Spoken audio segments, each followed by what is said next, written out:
ఓం మహాగణాధిపతయే నమః. ఓం గురుభ్యో నమః. ఓం శ్రీమాత్రే నమః. పరమేశ్వర స్వరూపమైనటువంటి జ్యోతిష, వాస్తు మరియు ఇతర అనేకమైనటువంటి శాస్త్రములను మనకు అందించినటువంటి మహర్షులకి నమస్కారం. హయగ్రీవ హయగ్రీవ హయగ్రీవేతియో వదేత్ తస్య నిస్సరసేవాని జన్హుకన్యా ప్రవాహవత్. అరుణాం కరుణాతరంగితాక్షీం ధృతపాశాంకుశపుష్పబాణచాపాం అనిమాదిభిరావృతాం మయూకైః అహమిత్యేవ విభావయే భవానీ. శ్రీమాత్రే నమః. ప్రేక్షకులకి ఆ లలితాంబిక అమ్మవారి యొక్క అనుగ్రహం పరిపూర్ణంగా కలగాలని మనస్ఫూర్తిగా కోరుకుంటూ మనం ఈరోజు ఈ షష్టగ్రహ కూటమి, ఈ కుజుడు నీచపడ్డం, వీటన్నిటితో పాటు ప్రధానంగా ఇక్కడ బుధుడు నీచ స్థానంలో ఉంటూ కొన్నిసార్లు నీచభంగ రాజయోగంలోకి, కొన్నిసార్లు నీచంలోకి వక్రించి నీచం పోవడము, ఇట్లాంటివన్నీ జరుగుతున్నాయి. దీనివల్ల ఏమిటి అంటే, ఒకటి, ఇది దేశకాల పరిస్థితుల మీద ఒక రకమైన ఫలితం ఇస్తే, జన్మజాతకంలో అది ఏ డేట్స్ నుంచి ఏ డేట్స్ వరకు ఈ బుధ శుక్రుల యొక్క వక్రగతి కానివ్వండి, నీచభంగ రాజయోగం కానివ్వండి, ఇవి చూసుకున్నట్లయితే ఫస్ట్ ఆఫ్ ఆల్ ఇక్కడ ప్రజెంట్ అయితే బుధుడు నీచంలో ఉన్నాడు, శుక్రుడు వక్రించున్నాడు ప్రస్తుతం ఉన్నటువంటి ఇప్పుడు సమయంలో. ఈ వక్రించినటువంటి శుక్రుడు స్ట్రైట్ ఎప్పుడవుతాడు అని చెప్పి తీసుకుంటే 13వ తేదీ 4వ నెల 2025కి స్ట్రైట్ అవుతాడు. ఇది స్ట్రైట్ అయ్యే క్రమంలో, అంటే ఇప్పుడున్నటువంటి శుక్రుడు స్ట్రైట్ అయిన తర్వాత నుంచి మంచి రిజల్ట్స్ వస్తాయి. గుర్తుపెట్టుకోండి, అంటే 13/4/2025 నుంచి మీకు మంచి రిజల్ట్స్, ఇప్పుడు ఏవైతే నేను మీకు వీడియోలో చెప్పబోతున్నా మంచి రిజల్ట్స్, అక్కడి నుంచి చాలా బాగుంటాయి. ఏ రిజల్ట్స్ అయితే మంచిగా అవుతాయని చెప్తున్నాను, గుర్తుపెట్టుకోండి. అలాగే ఈ 16/3/2025కి బుధుడు వక్రిస్తాడు. అంటే ఇప్పుడు ప్రజెంట్ ఉన్నటువంటి శుక్రుడు వక్రగతి వల్ల నీచంలో ఉన్నటువంటి బుధుడు యొక్క నీచ సంబంధం అనేది పోతుంది. మళ్ళీ ఈ బుధుడు స్ట్రైట్ అవ్వడం 8/4/2025 నుంచి స్టార్ట్ అవుతాడు. అంటే ఈ బుధుడు స్ట్రైట్ అవ్వడము, శుక్రుడు స్ట్రైట్ అవ్వడం రెండు కూడా ఫలితం అనేది 13/4/2025 వరకు ఉంది. కాబట్టి ఈ 13/4/2025 వరకు షేర్ మార్కెటింగ్ రిలేటెడ్ సంబంధించిన విషయంలో, మార్కెటింగ్ చేసేటువంటి వాళ్ళు డిజిటల్ మార్కెటింగ్ రిలేటెడ్ సంబంధించిన విషయాల్లోని చాలా జాగ్రత్తగా ఉండాలి. ఇది ప్రధానం. ఇక ఒక్కొక్క లగ్నం వారికి ఎటువంటి ఫలితాలు వస్తాయనేటువంటి విషయం కూడా మనం తెలుసుకుందాం. ఈ మేషలగ్నం వారికి కనుక చూసుకుంటే బుధుడు 12వ స్థానంలో ఉన్నాడు నీచబడి. ఈ 12వ స్థానంలో ప్రధానంగా నీచబడి వక్రగతిలో ఉండడం అనేటువంటిది మాత్రం మీరు చూసుకున్నట్లయితే ఇక్కడ డేట్ చూసుకుంటే 16/3/2025 వరకు ఉంటాడు.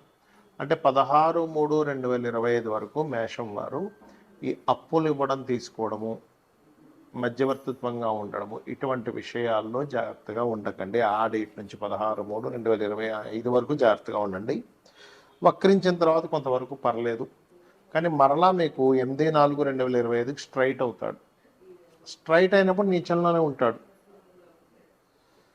ఈ గ్యాప్లో పెద్ద ఇబ్బంది ఏమి ఉండదు. ఏది 16/3/2025 నుంచి 8/4/2025 వరకు అప్పుల విషయంలో ఇబ్బంది ఏమి ఉండదు.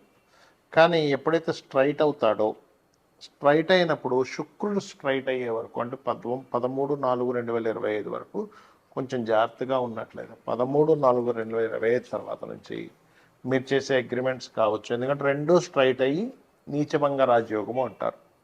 కాబట్టి మీకు ఈ అప్పుల విషయంలో కావచ్చు, అగ్రిమెంట్స్ విషయంలో కావచ్చు, ఇట్లాంటి విషయాల్లో చాలా చాలా బాగుంటుంది చెప్పాలంటే. అలాగే ఈ సమయంలో మీరు ఎటువంటి డాక్యుమెంట్స్ అయినా కానీ తీసుకునేటప్పుడు 1కి 4 సార్లు మేషం వారు చాలా జాగ్రత్తగా ఉండాలి. ఎందుకంటే మీ యొక్క పూర్వజన్మ కర్మకారకుడు అవుతాడు బుధుడు.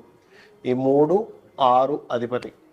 ఈ కర్మకారకుడు అయినందుకు, ఈ కర్మకారకుడు ముఖ్యంగా మీ మేషం వారికి ఏంటి, పూర్వజన్మ కర్మ, ఎవరికైనా అప్పులు ఇవ్వడం లేదా అప్పు తీసుకోవడం, ఎవరైనా బిజినెస్ దాంట్లో అప్పులు పెట్టడం, వీటి వల్లే మీరు ఇరుక్కుంటారు ఎక్కువగా. అందుకని మీ పూర్వజన్మ కర్మకారకుడు ప్రత్యేకంగా నీచబడుతున్నాడు. కాబట్టి ఈ విషయంలో, అప్పుల విషయంలో, లోన్స్ తీసుకోవడం, లోన్స్ ఇవ్వడం, లోన్స్ గురించి మధ్యవర్తిత్వంగా వెళ్ళడం, ఎవరైనా ఇద్దరు వ్యక్తుల మధ్యని వెళ్ళేటువంటి విషయాలు చాలా జాగ్రత్తగా ఉండాలి. మరి ఈ 2 నీచభంగ రాజయోగంలోకి వస్తాయని చెప్పుకున్నాం కదా! ఇప్పుడు 13/4/2025 నుంచి. అక్కడి నుంచి మాత్రం మీకు కలిగే మంచి ఫలితాలు ఏమిటి అంటే, అక్కడ మీకు కాంపిటీషన్స్‌లో గెలవడం కానివ్వండి, ఒక చిన్న మీడియేటింగ్ వల్ల బ్రోకరైజేషన్స్ అంటూ ఉంటాయి. వాటి వల్ల బాగా లాభం రావడం కానివ్వండి, ఇటువంటివన్నీ కలుగుతూ ఉంటాయి. మరి దీనికి రెమెడీ ఏమిటి అంటే, పెసలు దానంగా ఇవ్వడము మెయిన్‌గా చేయండి. గోవుకి గోంగూర తినిపించండి, అన్ని విధాలా బాగుంటుంది. ఈ బుధుడు ఇప్పుడు నేను చెప్పినటువంటి డేట్స్ ఏవైతే ఉన్నాయో ఈ సమయంలో అంటే పర్టికులర్గా ఈ 16/3/2025 వరకు కొంత జాగ్రత్తగా ఉండాలి. దాని తర్వాత మరలా ఈ వక్రించినప్పుడు ప్రాబ్లం ఏం లేదని చెప్పుకున్నాము. మరలా మీకు స్ట్రైట్ అయినప్పుడు 8/4/2025 నుంచి 13/4/2025 మధ్యలో కొంత జాగ్రత్తగా ఉండాలని చెప్పాను. ఈ సమయాల్లో ఎటువంటి విషయాల్లో జాగ్రత్తగా ఉండాలి అని చూసుకున్నట్లయితే, ఈ పర్టికులర్ టైమ్స్లో డైలీ ట్రేడింగ్స్ చేస్తుంటారు షేర్ మార్కెట్లో. వాళ్ళు చాలా జాగ్రత్తగా ఉండాలి, గుర్తుపెట్టుకోండి. ఎందుకంటే చాలా కుటుంబాలు ఈ షేర్ మార్కెట్లో సరైన అవగాహన లేక కొంచెం కొంచెం నేర్చుకొని వెళ్ళిపోయి అక్కడ ఏదో చేసి కొన్ని లక్షలు కోట్లు పోగొట్టుకున్న వాళ్ళని నేను చాలామందిని చూశాను. అయితే ఒకటి గుర్తుపెట్టుకోండి, ఎవరికైనా షేర్ మార్కెట్లో బాగా రాణించాలి అంటే కనుక మీరు మీ జన్మజాతకంలో మంచి మహాదశ అయినా ఒకటి నడుస్తుండాలి, లేదా మీకు పర్టికులర్గా ఒక నీచభంగ రాజయోగం, విపరీత రాజయోగం అయినా ఉండాలి మీ జన్మజాతకంలో. అన్నిటికంటే ముఖ్యంగా వాటితో పాటు 2, 5, 8, 11 కాంబినేషన్ ఉండాలి. అంటే 2వ అధిపతి, 5వ అధిపతి, 8వ అధిపతి, 11వ అధిపతి బాగుంటూ ఎక్కడ పాపగ్రహం మధ్యన పడకుండా బాగుండాలి. ఆ యొక్క మహాదశ నడుస్తుండాలి. అప్పుడు ఆటోమేటిక్గా ధనం పరంగా బాగా కలిసి వస్తుంది. ఇది షేర్ మార్కెట్లో. లేదు లాంగ్ టర్మ్ షేర్స్ చేసుకుంటారంటే దాని గురించి ప్రత్యేకంగా మీరు తెలుసుకొని చేసుకోండి. ఏ మార్కెట్ ఎట్లా ఉంది, దేని యొక్క కంపెనీ షేర్స్ బాగా పెరుగుతున్నాయి, ఏది డెవలప్ అవుతుంది అనేది అదొక నాలెడ్జ్. అది ఏదో ర్యాండంగా ఏమీ తెలుసుకోకుండా వెళ్ళిపోయి పెట్టేయకుండా డబ్బులు వస్తుంది అనుకుంటే మీరు తప్పిదం, అంటే మీరు పప్పులో కాలేస్తున్నారు. మీరు బాగా అర్థం చేసుకోండి. అలాగే ఇక్కడ ఈ బుధుడు యొక్క వక్రగతి వల్ల కానివ్వండి, బుధుడు నీచంలో ఉన్నప్పుడు, అంటే శుక్రుడు సపోర్ట్ లేనప్పుడు, శుక్రుడు సపోర్ట్ ఉంటే నీచభంగ రాజయోగం, కానీ లేనప్పుడు జరిగే ఫలితం ఏమిటి ఇక్కడ అంటే, ముఖ్యంగా కొన్ని దేశాలకు ఆర్థిక మాన్యాలు రావడం, skin related issues, skin related సంబంధించినవి ఎక్కువగా జనాలకి రావడం అనేటువంటిది చూపిస్తూ ఉంటుంది. అలాగే వీటితో పాటు ప్రధానంగా కొన్ని మిస్కమ్యూనికేషన్స్ కూడా జరుగుతాయి. ప్రజలకి నార్మల్గా ఏంటంటే బుధుడు ఇలా నీచంలో ఉన్నప్పుడు ఏమవుతుందంటే మిస్కమ్యూనికేషన్స్. వీళ్ళు ఒకటి చెప్తే వాళ్ళు ఒకటి చెప్పడం, వీళ్ళు ఒకటి మాట్లాడితే వాళ్ళు ఒకటి మాట్లాడడం, అలాంటివి ఎక్కువగా జరుగుతూ ఉంటాయి. ముఖ్యంగా ఇటువంటిది ఎక్కువగా ఉంటూ ఉంటుంది. ఇది మెయిన్గా చూసుకోవాలి. అలాగే మరొక విషయం ఏంటంటే, ఇక్కడ చూసుకున్నట్లయితే ఈ కాంబినేషన్స్ ఉన్నప్పుడు ఏమవుతుంటుందంటే, సర్వసాధారణంగా ఈ ఎవరితోనైనా మనం చూడండి, ఒక్కోసారి ఆన్లైన్లో ఏదో పర్చేజ్ చేస్తూ ఉంటాం. పర్చేజ్ చేసినటువంటి ప్రోడక్ట్, ఎందుకంటే ఈ రాహు ఆన్లైన్ కారకుడు, బుధుడు ఆన్లైన్లో పర్చేజ్ చేసేటువంటి వాటికి వర్తకానికి కారకుడు.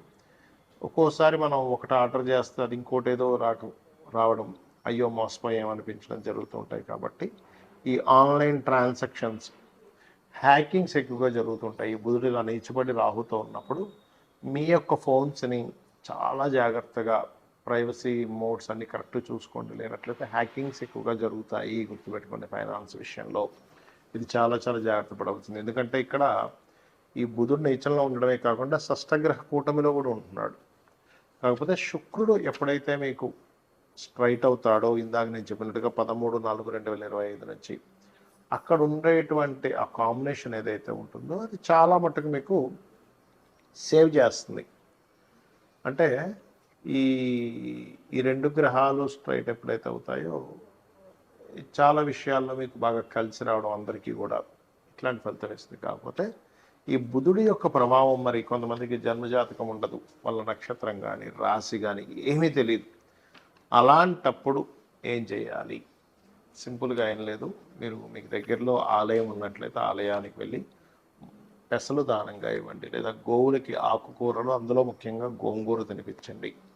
బుధుడు నీచ స్థానంలో ఉన్నప్పుడు గ్రీన్ కలర్ డ్రెస్ అది వేసుకుని ఎటువంటి ఇంపార్టెంట్ డెసిషన్స్ ఏమి తీసుకోకండి, ఇంపార్టెంట్ వర్క్స్కి వెళ్ళకండి. ఏ గ్రహం అయితే నీచంలో ఉంటుందో ఆ గ్రహ సంబంధించినటువంటి విషయాల్లో ప్రాబ్లమాటిక్ అనేది ఫేస్ చేస్తూ ఉంటాం. కాబట్టి ఇవి చేయండి, అన్ని విధాలా మీకు బాగుంటుంది. దీంట్లో పర్టికులర్గా ఓం అపర్ణాయే నమః అనే మంత్రం చేయండి, అన్ని విధాలా బాగుంటుంది.